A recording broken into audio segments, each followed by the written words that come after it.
yang ada di taman ini.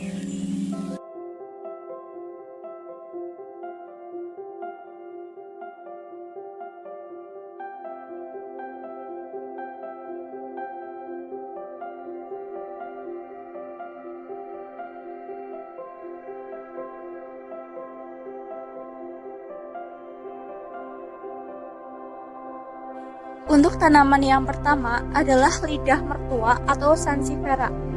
Tanaman yang berwarna hijau tua dengan motif khas pada daunnya ini adalah tanaman hias yang paling digemari lantaran perawatannya bisa dilakukan dengan mudah oleh pemula.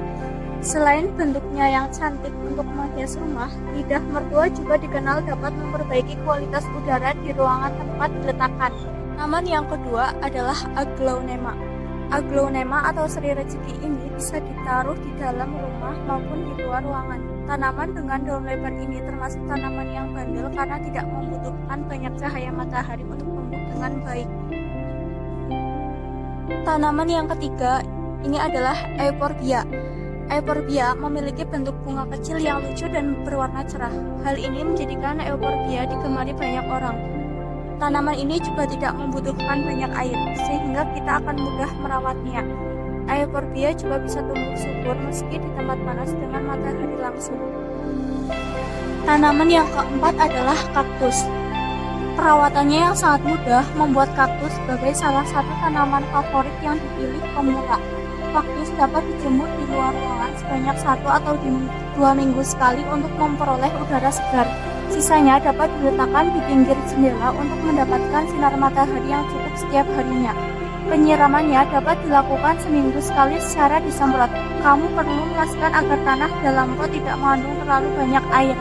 Selain itu, pemilahan pot juga perlu diperhatikan. Sebaiknya jenis yang digunakan adalah pot yang berlubang di bagian bawah sebagai jalur air siraman dapat keluar dan tidak menggenang. Tanaman berikutnya adalah Miana.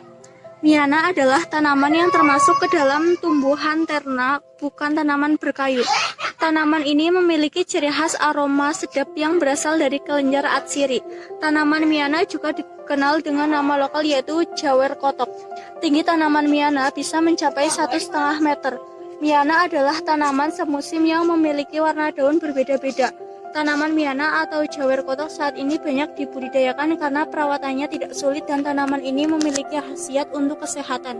Di antaranya mengobati bisul, meredakan nyeri haid, menyembuhkan batuk, mengatasi bibir pecah-pecah.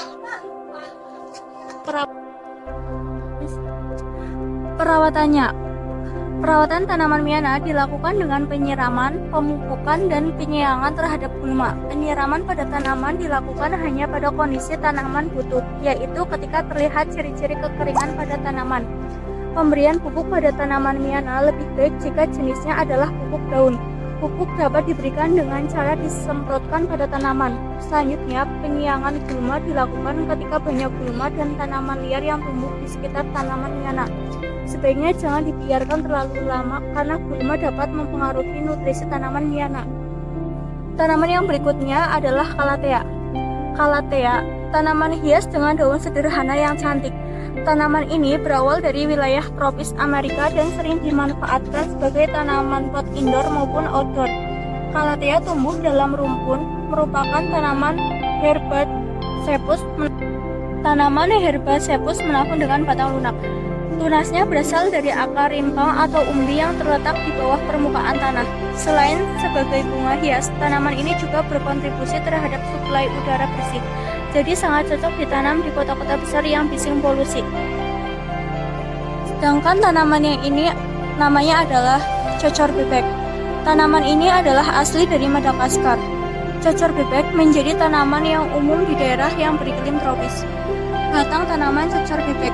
Tanaman cocor bebek memiliki batang yang tegak dan sedikit lunak.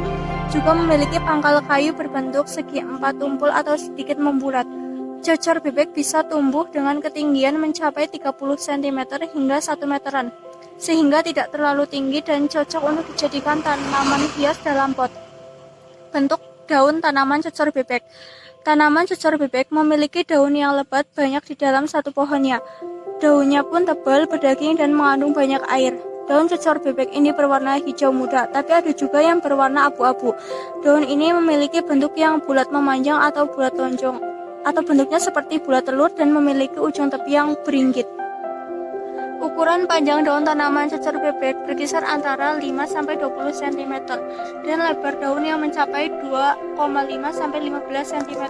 Uniknya, daun cecor bebek ini bisa dikembangbiakkan langsung atau bisa dijadikan bibit tanaman cecor bebek yang baru. Tanaman baru ini akan tumbuh di sekitar pinggir-pinggir daun. Kesimpulan dari vlog saya adalah untuk memberikan informasi mengenai beberapa jenis tanaman hias yang ada di taman ini. Sekian dan terima kasih. Mohon maaf apabila terdapat banyak kesalahan. Wassalamualaikum.